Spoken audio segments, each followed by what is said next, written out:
I might put a reflection on like a rose. I might tell him, girl, you gotta let you go. Hello guys, how are you today? Everything's okay? Alright. Vamos dar sequência aqui nos nossos estudos. Hoje o tema da aula é false friends ou false cognates. Let's go!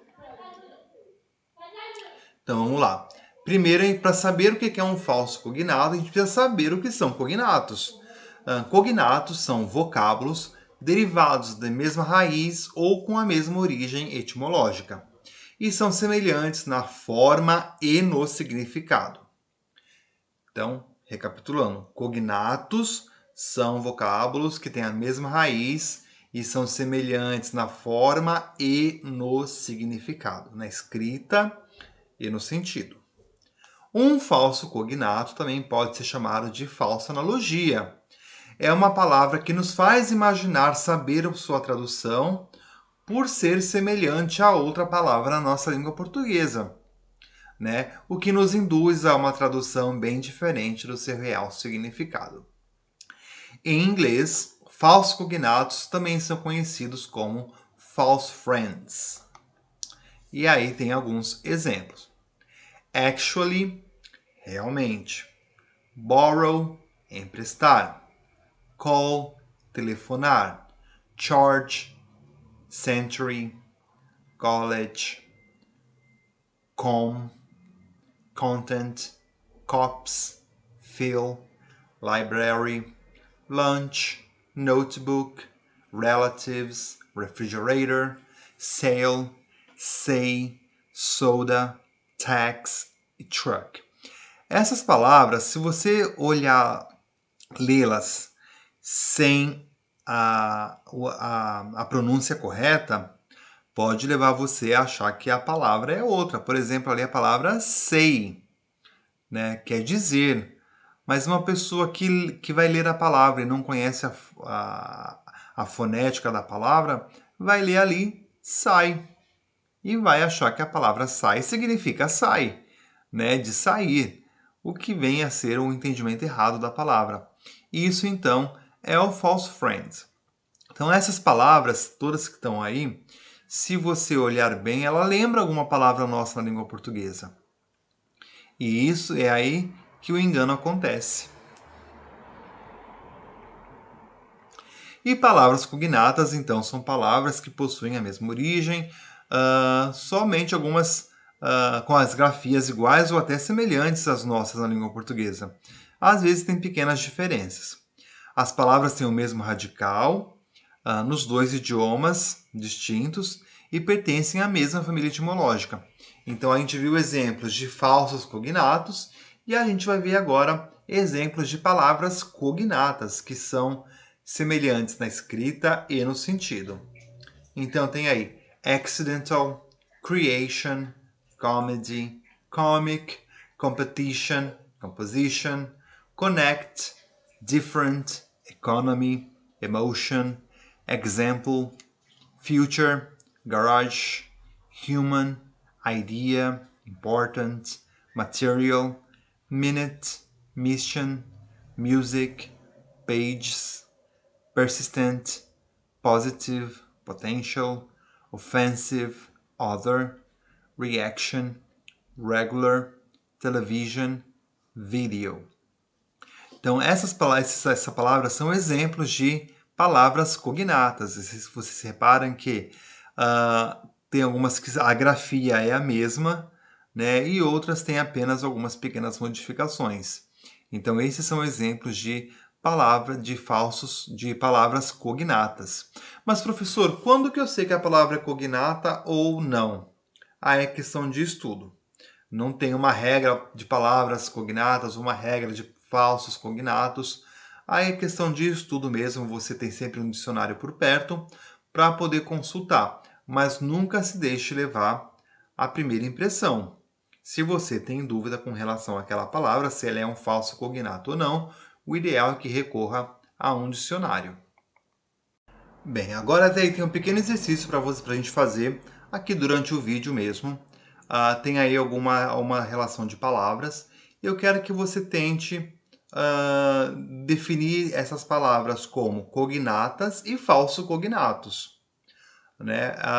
Se você tem tem alguma dúvida com relação ao significado dessa palavra, dê uma pausa rapidinho no vídeo e recorra ao dicionário para você saber se ela é realmente aquilo que você acha que é lendo ali ou não.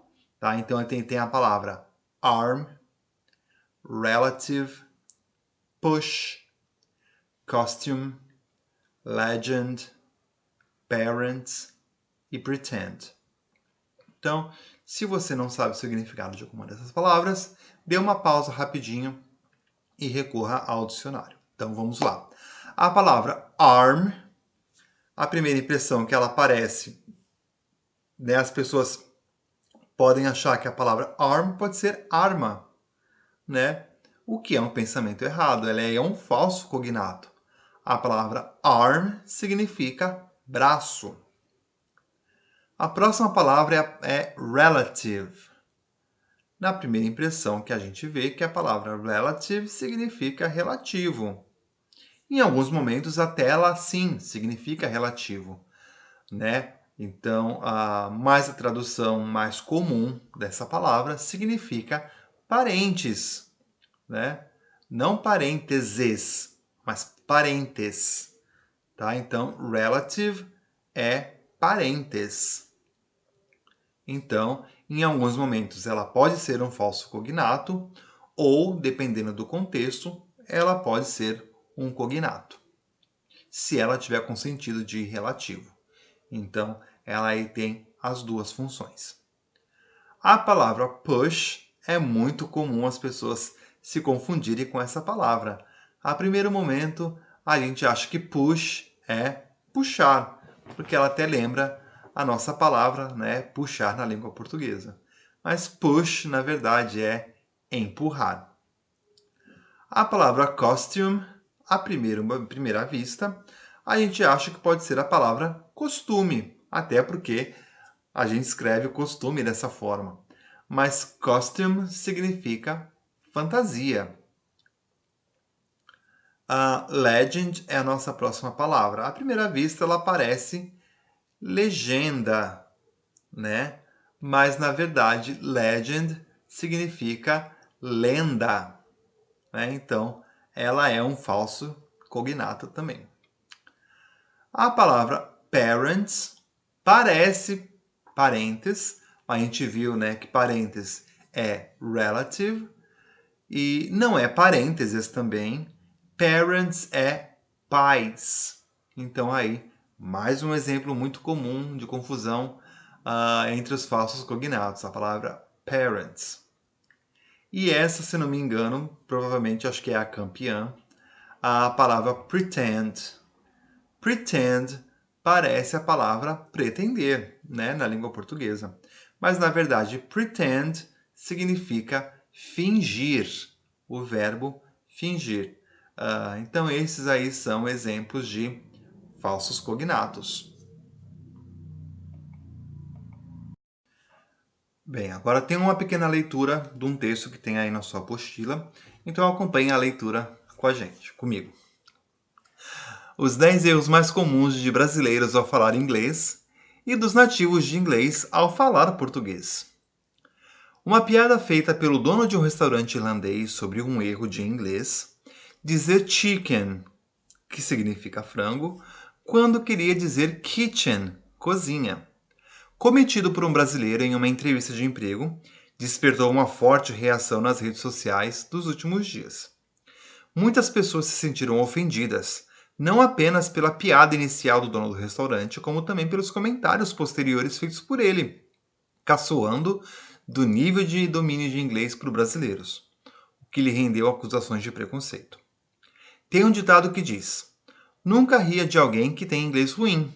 Significa que essa pessoa fala outro idioma, escreveu um leitor na página da BBC Brasil no Facebook. Muitos jovens com quem estudei sequer falavam outro idioma e se achavam no direito de zoar o sotaque do estrangeiro e fingir que não o entendiam. Aconteceu comigo, disse outra leitora. mas também houve quem achasse a piada inicial inofensiva. Não vi preconceito, deve ter sido engraçado mesmo. Como também quando meu marido, que é alemão, fala coisas erradas em português. Eu morro de rir, afirmou a leitora. Achei hilário. Quem nunca errou?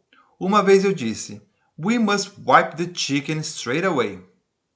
Na verdade, a tradução: precisamos limpar o frango imediatamente.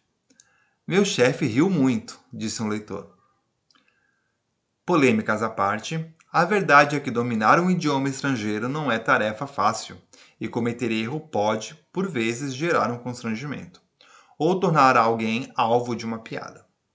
A BBC Brasil consultou professores de idiomas para identificar os equívocos mais comuns cometidos tanto por brasileiros ao falar inglês, quanto por quem tem o inglês como língua nativa ao falar o português. Mas é importante ter em mente que aprender uma língua não é simplesmente colocar etiquetas com novas palavras em coisas que já existem. É se apropriar de uma outra forma de recortar a realidade e de imergir em outra cultura. Errar faz parte desse processo, afirma Bianca Garcia, pesquisadora e fundadora da Espiral Consultoria Linguística.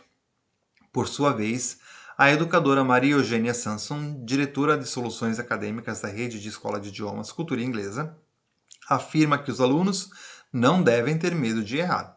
O erro é necessário, porque é assim que testamos hipóteses ao aprender um novo idioma. Para avançar no conhecimento de uma língua, é preciso se arriscar. Aí tem alguns erros ao aprender inglês. Então aí são 5 erros de brasileiros alguns erros que cometem ao aprender inglês. 1. Confundir palavras de grafia e pronúncia parecidas. Usar uma palavra em inglês com seu significado em português, o falso cognato. Não pronunciar o dígrafo corretamente. Usar a preposição correta em verbos frasais. Ou traduzir diretamente do português. Agora tem alguns erros que os estrangeiros cometem ao aprender o português. Pronúncia de sons nasais e dos dígrafos LH e NH. Concordância verbal e gênero. Aplicação de entonação correta a uma pergunta. O uso dos verbos ir, ver, vir, ser e estar. Aqui eu posso até falar um pouco da experiência pessoal que eu tive, que já dei aula de português para estrangeiros. Eles, principalmente, acho que concordância verbal e gênero, acho que é muito complicado para eles, até porque com relação a objetos. A gente aqui coloca objetos como masculino e feminino. O sofá, o guarda-roupa, a porta, a estante. Mas objetos não têm gênero. Né? Como que a gente define masculino e feminino para objetos? Então, essa é uma grande dificuldade deles, né? Porque no inglês os objetos, né, não têm gênero. E o pronome pessoal para objetos é it, que é o pronome neutro. Né? Então, eles podem falar, às vezes, a guarda-roupa ou porta, daí por diante. É a mesma coisa com adjetivos. Adjetivos no inglês tanto servem para masculino e feminino. E a gente aqui na língua portuguesa, a gente coloca masculino e feminino para objeto, para adjetivos. Ela é bonita, tudo no feminino. E no inglês eles se atrapalham, eles podem muito bem falar ele é bonita, né? Porque na cabeça deles adjetivos não têm gênero. Então é muito comum isso acontecer. Então, tem atividades lá no plural para fazer, não esqueçam. Qualquer dúvida é só chamar. Bye bye, guys. See you later.